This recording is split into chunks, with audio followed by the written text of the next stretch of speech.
En fisiología habrán revisado que el riñón tiene múltiples funciones. Algunos reconocen más de 500 funciones. Dentro de ellas, las más importantes, control del medio interno, control de la homeostasis corporal, ¿no? Control del volumen sanguíneo corporal a través de la diuresis. ¿Qué más? ¿Qué otra función tiene el riñón? Regula la presión. Ya, ese es medio interno. A través del juego con el bicarbonato va a alterar o modificar el pH sanguíneo y eso es parte del medio interno. Movimiento hidroelectrolítico. ¿Qué más? Activación de la vitamina D. Activación de la vitamina D. ¿Qué más? Producción de hormonas. ¿Qué hormona? Eritropoyetina. La eritropoyetina, ¿no? Que se produce en la mácula densa, ¿no? La eritropoyetina importante porque cuando ustedes van a ver en algún momento pacientes con insuficiencia renal crónica, son pacientes que conviven con anemia. Entonces, cuando en algún momento vean un médico que a un paciente renal crónico le da hierro, cambien de médico. No entendió fisiología. No entendió que no es un problema de déficit de hierro. No es un problema de que no hay estímulo sobre la médula roja del hueso para producir glóbulos rojos. ¿Y quién lo estimula? La eritropoyetina. ¿Y dónde se produce? En el riñón. Exactamente, mácula densa. Entonces ustedes van a ver cuando ustedes ya roten clínicas, ahí los veo a los chicos sufriendo en hemodiálisis, acompañándolo al nefrólogo, van a ver que el nefrólogo usa bastante las ampollas de eritropoyetina, porque entiende de que el paciente está anémico, no por hierro, sino por déficit de eritropoyetina, entonces se lo coloca en la ampolla, para estimular esa médula ósea y produzca glóbulos rojos, y su hemoglobina del paciente no se caiga. Es por eso que semiológicamente al paciente renal crónico hace un tipo de palidez. Se le conoce como la palidez terrosa. Una palidez como ladrillo se pone. Pues tú vas por la calle y ves un paciente pálido terroso, te debe ser nefrópata. Al ojo le sacas. Esa es semiología. ¿Ya? Entonces, tiene mucha base. Está muy concatenado esto en la anatomía y la fisiología aquí. Además de las funciones que tiene el riñón, que son importantes, el riñón anatómicamente va a haber diferencias en cuanto a su ubicación, en cuanto al riñón derecho y el riñón izquierdo, estando el riñón derecho ligeramente más abajo que el izquierdo. ¿Por qué? Porque el hígado lo desplaza. Lattari dice, ¿no? Lo desplaza medio cuerpo vertebral, ¿no? Esa es la distancia que le mide, medio cuerpo vertebral, más abajo. Ahora, cuando nosotros vemos el riñón no está en una posición recta, sino va a tener así como el corazón tenía direccionalidad, el riñón también lo tiene.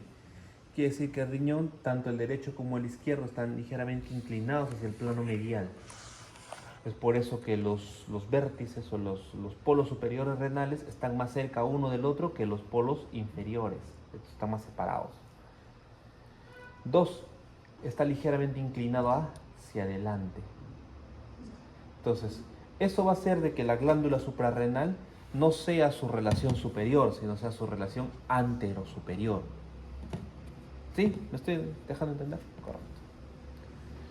Y si nosotros queremos catalogar a qué nivel vamos a encontrar los riñones, normalmente los encontramos desde T12 hasta L3, ¿no? Existiendo, salvando sus diferencias, ¿no? Donde el izquierdo está ligeramente más arriba.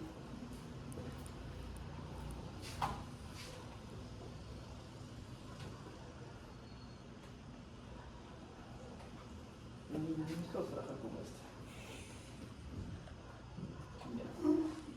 A ver, acá para no perderlo. Cuando hablamos del riñón y su vecindario, quienes están alrededor, también va a haber diferencias entre el riñón derecho y el riñón izquierdo. El riñón derecho, ya habíamos dicho, tiene una relación antero-superior con la glándula suprarrenal, también tiene una relación superior con el lóbulo hepático derecho. Va a tener una relación anterior con la segunda y tercera porción duodenal y con el ángulo hepático del colon. ¿Sí? Además va a tener una relación medial con la vena cava inferior, mientras que el riñón izquierdo tiene una relación medial con la arteria aorta. Entonces el derecho está más cerca a la cava y el izquierdo está más cerca a la aorta. Además de eso, el izquierdo va a tener relaciones anteriores, anterosuperiores, con el cuerpo gástrico, sobre todo con la curvatura mayor. Va a tener relaciones con el vaso, con el ángulo esplénico del colon. Ese es su vecindario en su porción anterior. Pero también va a tener relaciones a nivel posterior. A nivel posterior, en su mnemotecnia tiene relación con una arteria, 2 huesos, 3 nervios, 4 músculos. ¿Qué arteria? La subcostal. ¿Qué huesos? Los flotantes. ¿Qué nervios? El subcostal, el hipogástrico, el inguinal. ¿Qué músculos? El diafragma, sobre todo en los pilares posteriores del diafragma, psoas mayor, cuadrado lumbar, transverso del abdomen. Y aún así al riñón lo podemos aún subdividir. Y lo dividimos en mitad. La mitad superior y la mitad inferior. La mitad superior o superoposterior del riñón se relaciona sobre todo con el diafragma, con los pilares posteriores.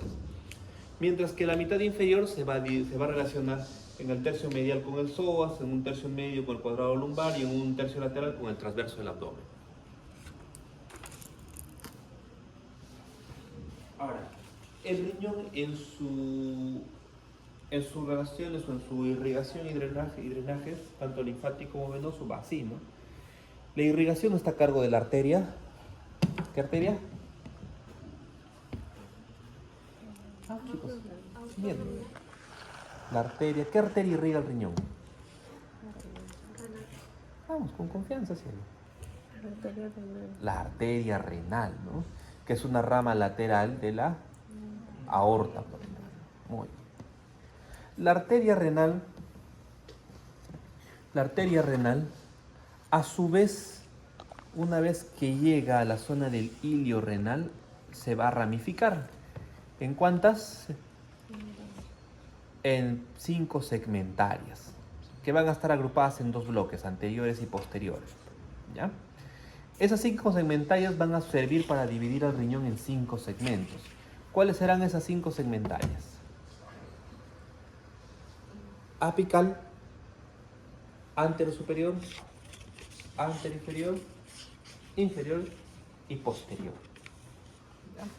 5 segmentarias. Esas 5 segmentarias, además, luego se van a dividir. ¿En qué ramas?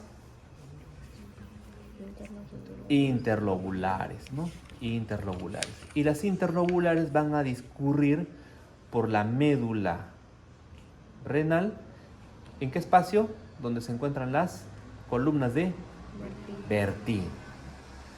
Van a rodear a las pirámides, que son las pirámides de Malpighi, las rodean para generar las arcuatas o arqueadas.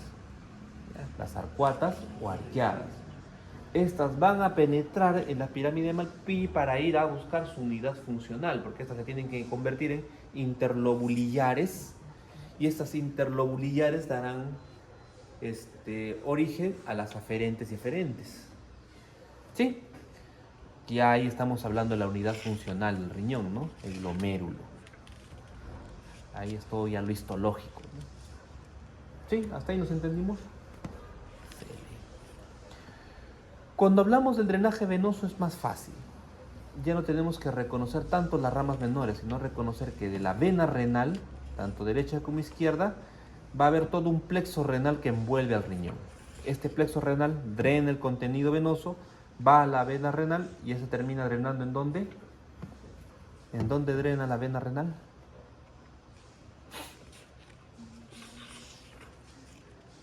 En la porta. ¿Dónde drena? Vamos, chicos. Creen ustedes. Como dice el spot publicitario, elijo creer. En la cava inferior. En la cava inferior, ¿no? Drenan en la cava inferior. Ahora, cuando hablamos del drenaje linfático, ¿cómo va la cosa? Para hablar nosotros del drenaje linfático, tenemos que identificar primero lo siguiente. Uno, que va a haber ganglios linfáticos alrededor de la cava, alrededor de la aorta, ¿sí?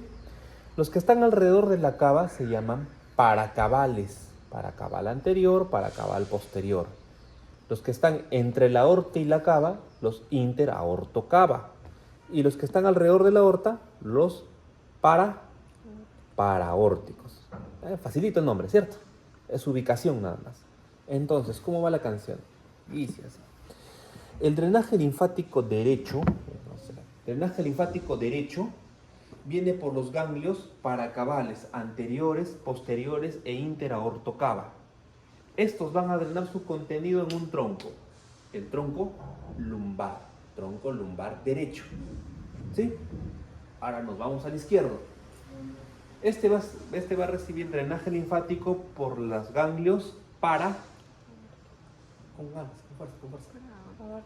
paraórticos. Estos paraórticos van a drenar en un tronco, el tronco lumbar izquierdo. Entonces tenemos un tronco lumbar derecho, un tronco lumbar izquierdo. Estos van a drenar su contenido en la cisterna del quilo. Y luego la cisterna del quilo enviará todo su contenido linfático al conducto, lo hemos estudiado un montón de veces, al conducto torácico. ¿Y dónde drena finalmente el conducto torácico?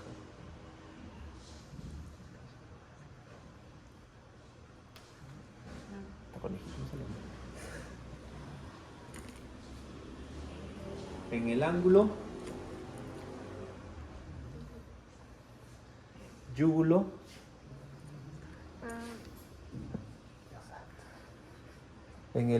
yúgulo subclavio, y es como el contenido linfático alcanza la circulación general. ¿Sí? Sí, nos entendimos. Necesito que me entiendan esto porque cuando hagamos drenaje linfático de uréter es casi igual. ¿Se entiende? ¿Sí? ¿No? Bien, igual está detallado en las diapositivas, pero necesito que me entiendan la figura. Lado derecho, ganglios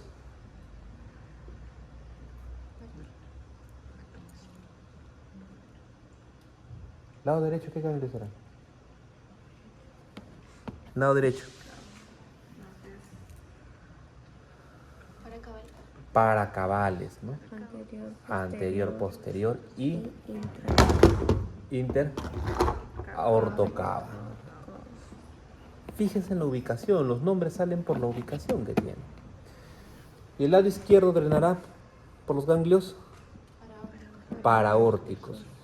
El derecho, ¿dónde drena? Tronco lumbar derecho, y el izquierdo en el tronco lumbar izquierdo. ¿Dónde concentran su contenido? Antes de eso. Cisterna del kilo. y la cisterna del kilo. ¿Y dónde llega? Al ángulo yúgulo subclavio. Entonces ahí tenemos irrigación, drenaje venoso, drenaje linfático. Vamos por la inervación. Para hablar de la inervación nosotros tenemos que regresar a algún ejemplo clínico, ¿no? Es muy común en las consultas, consultorios, emergencias, etcétera, que llegue el paciente con un dolor en la zona lumbar y ¿qué te dice? Me duelen los riñones. Me duelen los riñones, ¿no? La exclamación típica que encuentras en consultorio. Y la pregunta es, ¿realmente le dolerá el riñón? ¿El riñón duele? ¿Qué es lo que le duele entonces?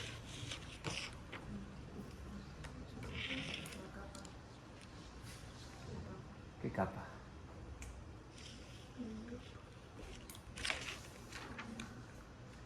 La cápsula renal. La cápsula renal. Porque el riñón en su composición, por fuera de la corteza, tiene una cápsula que lo envuelve. Luego viene la corteza, luego viene la estructura medular. ¿Sí? Entonces, las dendritas nerviosas se depositan sobre la cápsula. Entonces, cada vez que el riñón se inflama por alguna razón, distienden la cápsula o generan líquido inflamatorio. Ese líquido inflamatorio es un estímulo químico que en contacto con las dendritas se convierte en estímulo eléctrico. ese estímulo eléctrico es dolor. Ese dolor lo va a recoger por fibras eferentes y va a llevarlo a su raíz nerviosa, a su ganglio nervioso. ¿Dónde se encontrarán las raíces nerviosas sensitivas del riñón? En las raíces de T10 y T11. ¿Ya? Pero hay un pequeño problema. Esa raíz también recibe aferentes nerviosos de la zona muscular lumbar y también recibe de la zona sensitiva de la piel. Entonces, cualquier cosa que genere algo inflamatorio en la piel, en el músculo o en la cápsula renal va a generar un dolor casi de las mismas características. Entonces, cuando el paciente llega con dolor lumbar a la consulta, nuestra primera sospecha diagnóstica es: ¿será un problema de vías urinarias, alias cápsula renal? ¿Será un problema muscular o será un problema en la piel? ¿No? Y empieza primero el examen, ¿no? Lo miramos, vemos la piel. No hay laceraciones, no hay nada que haga pensar que de repente es un tema de piel. Y le preguntamos, ¿cómo estará la micción, no? ¿Te molesta para orinar? ¿Te duele? ¿Te arde? ¿Orinas a cada ratito? Semiología. El paciente te dice, sí, me arde para orinar.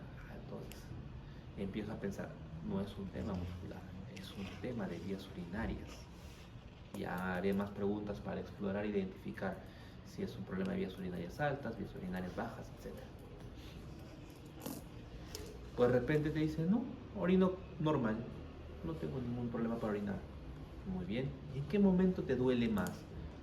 Cuando estás sentado y te levantas, cuando estás recostado y te levantas. Si me duele un montón en las mañanas cuando me voy a levantar de la cama, y en las noches cuando dejo de trabajar, el dolor es intenso. Entonces ya voy descartando, no es un problema renal, probablemente es un problema muscular, músculo lumbar. Entonces va cambiando mi enfoque, ¿no? Porque ya entendí de que en esa zona nerviosa pues hay tres cosas que me pueden originar el mismo tipo de dolor. Ahora, cosa muy distinta es si de repente hay en medio un cálculo, porque eso va a generar otro tipo de dolor, otras características en el dolor. Y peor si el cálculo migra, ¿no? A través del uréter, eso lo vamos a ver más adelante. Entonces, van a ver cómo partiendo desde acá se va mezclando tanto la semiología, la fisiopatología. Se van mezclando en el camino. ¿Ya? Entonces, eso es con el tema nervioso sensitivo, ¿no? Ahora que además también va a tener fibras simpáticas, fibras parasimpáticas, ¿no? Donde sobre todo el nervio parasimpático va a ejercer una función importante en lo que es la regulación del tono vascular, ¿no? De las arterias que llegan y salen del riñón. Entonces, ¿hasta ahí nos entendimos en la parte renal? ¿Sí?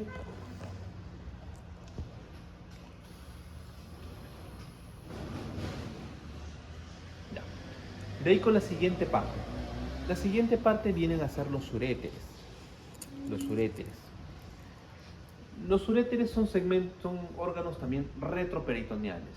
Miden más o menos unos 30 más menos 5, que se van de 25 a 35 centímetros. En su inserción distal van a llegar a la vejiga, sobre todo en la pared inferoposterior. Su función: servir de conducto para conducir la producción de orina del riñón a la vejiga. En ese trayecto, el ureter se va a dividir en tres segmentos. Un segmento que es el segmento abdominal o segmento lumbar, un segmento que es el segmento pélvico y un segmento que es el segmento intramural, que es el segmento en el que ya penetra la vejiga. Entonces, ¿cuáles son los límites? El segmento abdominal o lumbar empieza en la unión pelvis renal uréter hasta su cruce por las ilíacas. A partir de ahí hasta el ingreso a la vejiga es el uréter pélvico, y ese espacio que demora el uréter en transitar la pared vesical es el uréter intramural o transmural. ¿Sí? ¿Se entiende la segmentación, no? Ahora, además, el uréter va a presentar en su trayecto tres estrecheces, porque su diámetro en todo su recorrido va a tener distintos diámetros. Entonces acá se presentan tres estrecheces, tres zonas donde el uréter va a ser más estrecho. En la primera estrechez es en la unión pelvis-uréter. A este nivel el uréter alcanza un diámetro de 2 milímetros nada más. Luego se vuelve a dilatar hasta 10, hasta la segunda estrechez, que es cuando cruza las ilíacas, la ilíaca externa. Una vez que la cruza, el diámetro vuelve a reducirse entre 3 a 4 milímetros. Luego vuelve a dilatarse, alcanzando 6 a 7 milímetros. Y la tercera estrechez es cuando penetra la pared vesical. Cuando penetra la pared vesical, vuelve a bajar su diámetro a 3 o 4 milímetros. ¿Sí? ¿Por qué será importante esto? Cuando un paciente sufre de cálculos y el cálculo empieza a migrar, cada vez que se enclava en una estrechez, genera dolor. Es donde el paciente alcanza el pico de dolor más intenso. Entonces a veces pasa que en emergencia, o se les va a pasar de repente a ustedes en algún momento, llega el paciente con dolor, ¿no? Un dolor cólico, intenso, viene sudando, no encuentra confort ni parado, ni sentado, ni echado, ni doblado. Es un dolor donde no encuentras alivio en ninguna posición. Son de sus características. Viene sudando, diaforético, con signos vagales, viene vomitando. Tú le das un cóctel analgésico y probablemente el dolor va a ir bajando, va a ir remitiendo. El paciente dice, no, ya no me duele, ya me siento más tranquilo. Y lo mandan a su casa. Una hora después regresa de nuevo. Otra vez con el mismo dolor. ¿No? Otra vez me está doliendo. ¿Qué sospechas? Que probablemente cuando le has dado el primer cóctel analgésico ha bajado el dolor y el uréter ha podido empujar la piedra de la primera estrechez. Ha bajado el dolor porque la piedra quedó flotando en el trayecto de 10 milímetros de diámetro y ahora está volviéndole a doler porque se vuelve a enclavar en la segunda estrechez. Otra vez, mismo síntoma. Cóctel analgésico, otra vez, nuevamente le calma. Tú no le puedes dar de alta hasta que no has demostrado que la piedra o está saliendo ya en la orina, sale en la orina, o le haces una urotem, una tomografía urológica con contraste y demuestras dónde está el cálculo, ¿no? Si encuentras el cálculo ahí en la vejiga, ay, ya está, ya, vaya a su casa. Cuando vaya al baño, lleva su colador. Ahí va a salir su piedrita. ¿Cierto? Sale la piedrita. Sale su piedrita. Entonces, anatómicamente para eso nos sirve conocer que existen estrecheces en el uréter. Porque a ver, cómo semiológicamente va a explicar por qué el paciente reingresa, no le calma. Además de esto, el uréter, como es un órgano largo, el cuerpo ha sido tan sabio que ha buscado irrigarlo de todas las formas posibles. ¿Cómo así? En todo su trayecto va a estar irrigado por ramas ureterales. ¿De dónde van a venir esas ramas ureterales?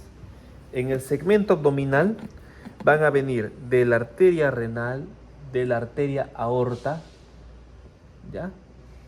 De la gonadal.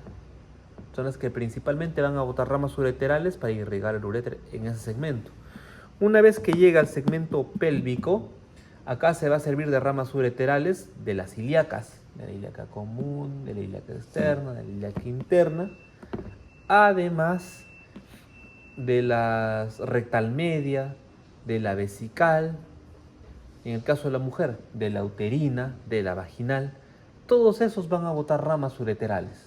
Entonces, el uréter en todo su trayecto queda bien protegido a nivel arterial. Cuando vemos el drenaje linfático, en el drenaje linfático recordemos lo que había en los riñones, ¿no? El lado derecho, ¿cómo era? ¿Cómo iba? ¿Quién drenaba? ¿Qué ganglios? Lado derecho. Para cabales. ¿Qué más? Interaorto cava, ¿no?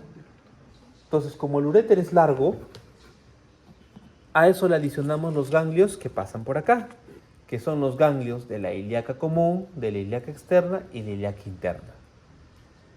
Entonces tendremos el drenaje linfático del uréter derecho, está a cargo de los ganglios ilíaco comunes, ilíaco externo, ilíaco interno derechos, paracavales anteriores, posteriores, interaorto cava. Todo eso va a drenar ¿dónde? Tronco, lumbar derecho.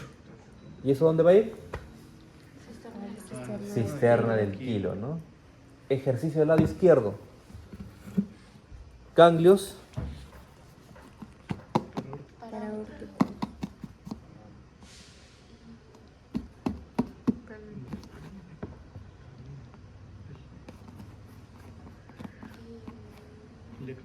ilíacos, ilíaco común, ilíaco externo, interno izquierdo. ¿Qué más? Paraórticos, ¿no? Tronco lumbar izquierdo, cisterna del kilo. Entonces, cuando en el examen les pregunte, dibuje o esquematice el drenaje linfático del uréter derecho, hacen ese recorrido. Del uréter izquierdo, hacen ese recorrido. ¿Sí? Cuando vemos la inervación de igual forma, es un órgano tan largo que viene y va a ser inervado por 3 nervios distintos. Y ahí participan el nervio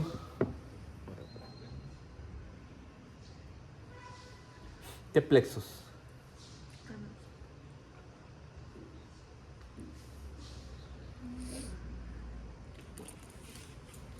Plexo renal, plexo gonadal y el nervio hipogástrico superior. En los 3 niveles lo inervan. ¿Sí? ¿Qué más ahí? Nada.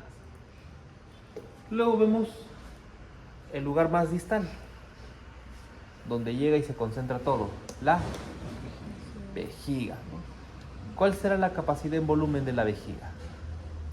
¿Qué les han dicho en fisio ustedes que han llevado fisio renal y fisio de vías urinarias? ¿Qué dice el Guyton o el Gandon? La vejiga tiene un volumen aproximado entre 600 a 800 centímetros cúbicos, pero tiene un límite de reflexión máxima de 1 litro. Su máximo puede albergar hasta 1 litro. A pesar de eso, nosotros ya tenemos el estímulo de la micción, la teoría dice, ¿no? De entre 250 a 350 centímetros cúbicos ya estimula el deseo de la micción, ¿no? Ya se activan los sensores y ya nos da un estímulo de micción. ¿Qué más? La vejiga en sus límites, en su composición, va a tener un cuerpo, va a tener un fondo y va a tener una zona del trígono. En la zona del trígono, va a estar compuesto principalmente por la llegada de los 2 uréteres. Llegan los 2 uréteres y abajo tenemos el inicio de la uretra, formándose entre estos 3 un triángulo, que es el trígono vesical de Litthout, o Litthout, ¿no? Trígono vesical de Litthout. El cuerpo va a estar revestido por un músculo muy importante. ¿Cómo se llama ese músculo? El detrusor de la vejiga, ¿no? El destructor de la vejiga. Este músculo es el que se contrae para eliminar la orina por estímulo parasimpático. Este músculo, ¿por qué es importante? No solo porque tapiz y se contrae, sino porque entre sus fibras es como un enmayado. Es porque entre sus fibras vamos a encontrar múltiples vasos entre arteriolas y vénulas. ¿Por qué esto es importante? Porque cuando por alguna razón se obstruye la salida de la orina y todo se acumula en la vejiga y llega hasta 1 litro, queda la vejiga como un globo a tensión, ¿no? Distendido completamente al máximo. Si se distienden las fibras musculares, ¿qué va a pasar con los vasos que están en medio? También quedan ahorcados ahí, ¿no? Entonces, ¿qué va a pasar si a lo que está completamente distendido nosotros llegamos con una sonda Foley muy diligente y se la colocamos y se la dejamos fluir? ¿Qué va a pasar con esa vejiga? Va a producir contracciones violentas, se va a descomprimir de una manera violenta y rápida. Entonces, ¿eso cómo se va a traducir? Los vasos que están en medio se van a romper. Traducción, la vejiga va a llorar sangre. Toda la pared vesical sangra. Napa, sangrado en napa se considera eso. Toda la pared. No hay un punto específico sangrado, todo sangra. El paciente lo que está sintiendo el alivio de lo que estaba con la vejiga completamente distendida, está con sus ojos y dice, ay, por fin está saliendo la orina. Mira su bolsita, amarillo, ay, está la picha. Media hora, una hora después, se torna roja, roja clarita. El paciente se asusta, está sangrando. ¿Por qué ha pasado? Si es varón, le echa la culpa a la próstata, no, su próstata está sangrando. No, de repente con la sonda le traumatizaron la uretra. Pero no, el problema es que la descomprimieron violentamente. Ahí lo vas a ver al urólogo corriendo con sus cloruros fríos y pasándoselos por la sonda Foley. Porque ¿qué le va a hacer el frío a los vasos? Vasoconstricción, ¿no? Es una forma de hacer hemostasia aplicando frío. ¿Cómo evitamos esto? Cuando colocamos sonda Foley, cada 200 a 300 centímetros cúbicos, clampamos la sonda por 2 a 3 minutos. Lo clampamos, lo cerramos. Pasan 2 a 3 minutos, lo abrimos. Otra vez, 200 a 300 centímetros cúbicos. Nuevamente, clampamos. Luego abrimos. Estamos en ese juego hasta que logre evacuar toda la orina. ¿Para qué hacemos eso? Para que el músculo detrusor de la vejiga se descomprima de manera lenta, gradual, y no rompa los vasos. ¿Se entiende? Ahora, la vejiga, si bien es cierto, es un órgano intrapélvico, cuando está distendida al máximo, tiene su porción extrapélvica, que es su cúpula. Sí, no se olviden eso. Llega en algún momento a ser extrapélvica la vejiga, la cúpula, cuando está distendida al máximo. Además, la vejiga va a tener superficies o caras, ¿no? Superficie, una cara superior, una caras inferolaterales y una inferoposterior. Además, va a tener conductos, 2 uréteres, una uretra y falta uno, un uraco. ¿Qué es el uraco? ¿Qué les dijeron en embrio? Embrio de vías urinarias. ¿Ya han llegado ahí? Todavía. Chispas. Su docente de embrio le pregunta. Es un esbozo o un receso embriológico, ¿no? Es un receso embriológico que quedó de nuestra vida fetal, ¿no? Conecta con la región umbilical. Y eso a su vez va a generar ángulos, ¿no? La unión uraco-vesical, la unión uretrovesical o la ureter-vesical. ¿Qué más?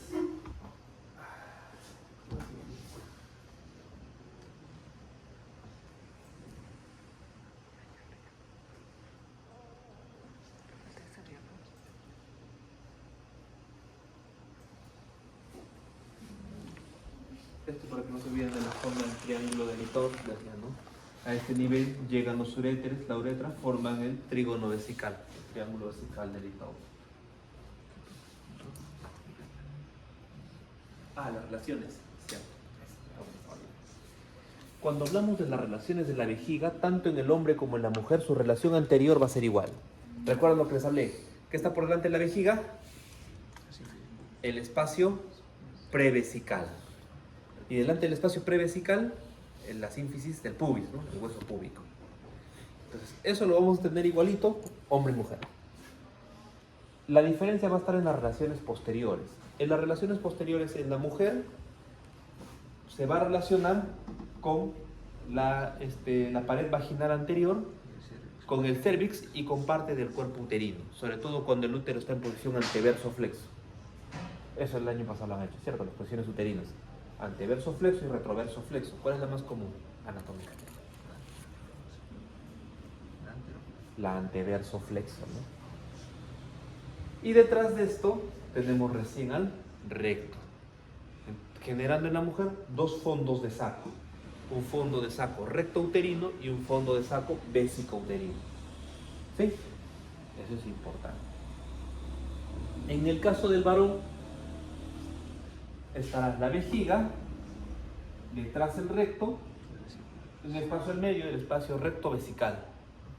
Y en medio las estructuras, vesículas seminales, conducto deferente, la fascia prostática.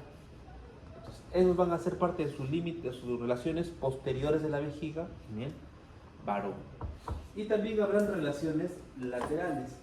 Estas relaciones laterales van a darse con el hueso púbico, con el músculo obturador interno, tanto derecho como izquierdo, así como el elevador del ano. Entendiendo que estos músculos también son parte del diafragma pélvico, junto con el pubococcigio, sacrococcigio, etc., ¿no? Cuando hablamos de la inervación de la vejiga, y esto cuando lo vean en las diapositivas se dan cuenta que hay un error. Esto barra fuera acá abajo, esto barra fuera acá abajo. Las fibras simpáticas tienen una función muy importante, que es la estimulación de la eyaculación. Entonces, ¿qué es lo que hace? Estimula a nivel de las glándulas seminales, produce líquido seminal, glándulas seminales, la próstata, y cierra el esfínter interno uretral. En el caso del varón, a nivel de uretra hay dos esfínteres, un esfínter interno y un esfínter externo. En el caso de la mujer solamente hay esfínter externo, nada más. Entonces, en el varón, este esfínter interno le funciona como compuertas. Se cierra cuando sale el líquido seminal para que el líquido seminal se vaya hacia el exterior y no refluya hacia la vejiga. ¿Sí? A diferencia de lo que le va a generar el estímulo parasimpático, porque el estímulo parasimpático va a actuar sobre el músculo detrusor para contraerlo, pero además va a inhibir al esfínter interno. Lo va a abrir para que la orina pueda fluir hacia el exterior. ¿Sí? ¿Se entiende ese juego que hacen los nervios y los esfínteres? ¿Cierto? Ahora, cuando hablamos de la uretra, igual, va a haber marcadas diferencias entre la uretra masculina y la uretra femenina. ¿Hasta aquí lo tenemos? Va a haber marcadas diferencias entre la uretra masculina y la uretra femenina. Empezando por la longitud. La uretra femenina mide aproximadamente 4 centímetros, la uretra masculina mide aproximadamente entre 12.5 a 25 centímetros, dependiendo de origen etnológico, genético, etc. Esto va a funcionar incluso como un factor protector y defensa en el caso del varón y un factor de riesgo en el caso de la mujer. Porque el tener una uretra tan corta, y es más, el meato uretral rodeado por la zona vulvar que está constantemente húmeda, genera un caldo de cultivo bacteriano. Entonces, la uretra coloniza con facilidad y solamente hay un esfínter externo. Entonces, como hay muy poco tramo para colonizar y solo hay un esfínter, con facilidad las bacterias alcanzan la vejiga. Y en la vejiga normalmente hay un volumen residual de orina. Siempre hay un volumen residual de orina. Entonces, esto termina siendo un caldo de cultivo para bacterias, es la piscina ideal para las bacterias. Aumentan su población, colonizan la mucosa vesical, con rapidez alcanzan los uréteres. Colonizan los uréteres y llegan al riñón. Es por eso que la mujer a lo largo de toda su vida transita de manera frecuente con infecciones urinarias, de leves a moderadas, y por ahí a veces severas. Pero así como se coloniza y se infecta tan rápido, también se trata bastante rápido, bastante fácil de tratarlo, ¿no? Entonces sí requieren un poco de dos de tratamiento endovenoso, intramuscular y luego tratamiento oral y sale. La mayoría incluso con tratamiento ambulatorio nada más. A diferencia del varón. En el caso del varón, la longitud más la presencia de los dos esfínteres funcionan como un factor de protección. ¿Por qué? Porque cada vez que la bacteria lo coloniza, en la uretra más distal, en la zona más distal de la uretra, y la bacteria empieza a colonizar la mucosa uretral, viene el chorro miccional y lo elimina. Dos, cuando por fin logra colonizar una cierta parte, tiene dos esfínteres que vencer. Más difícil. ¿En qué condiciones sí lo puede hacer? Uno, en pacientes inmunodeprimidos, que lo hace bastante rápido, pero el otro es en pacientes sanos, sin ninguna comorbilidad. ¿Por qué? Porque ellos se han infectado con bacterias agresivas. ¿Qué bacterias agresivas hay? Las enterobacterias son una de ellas. Entonces, ¿cómo una enterobacteria llega ahí? Sin pensar cómo una enterobacteria o bacteria de la vía digestiva llega ahí. Entonces, normalmente la población que más problemas tiene en este tema es la población HCH, no la población homosexual, que tiene relaciones contra natura. Entonces, ellos tienen ese problema, ¿no? Ellos vienen con bastante frecuencia con infecciones urinarias, ¿no? Y ellos hay que tratarlos sobre todo con antibióticos orientados a enterobacterias, gram negativos de anaerobios, que son gérmenes altamente agresivos y son gérmenes que replican bastante rápido, ¿no? Con facilidad, aumentan su población. Entonces, normalmente el varón no se trata de manera tan fácil, ¿no? Entonces, el varón cuando llega con infecciones urinarias normalmente sí requiere hospitalizarse para que cumpla un ciclo de tratamiento antibiótico endovenoso más largo. Ya saben, chicos, cuidado. Están protegidos, pero no abusen.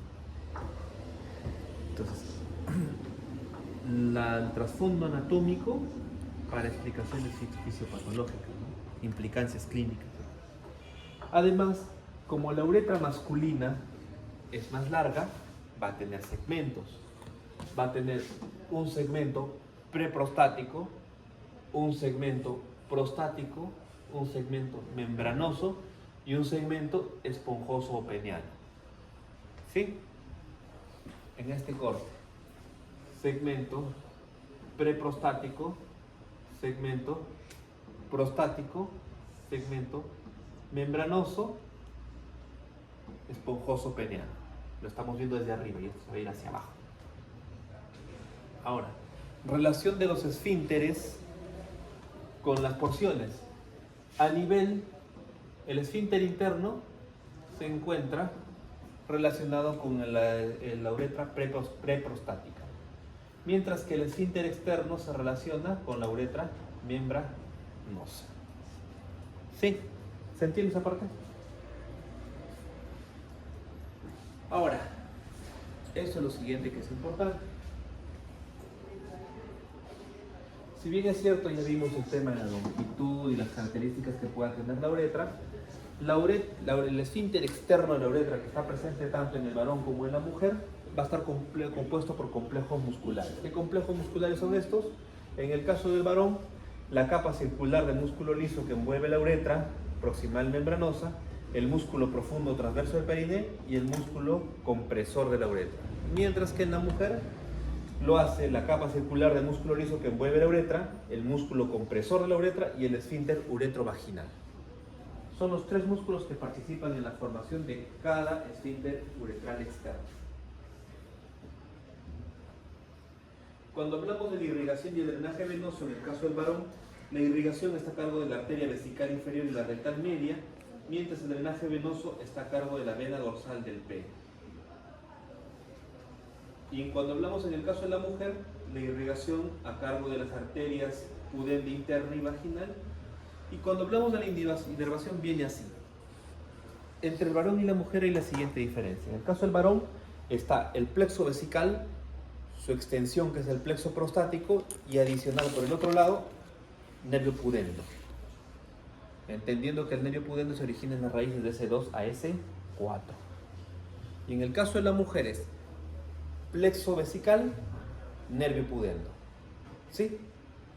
Varón, plexo vesical, plexo prostático, nervio pudendo. En el caso de la mujer, plexo vesical, nervio pudendo. ¿Se entendió? ¿Sí? Ya. Vamos para allá. Prende la luz, por favor.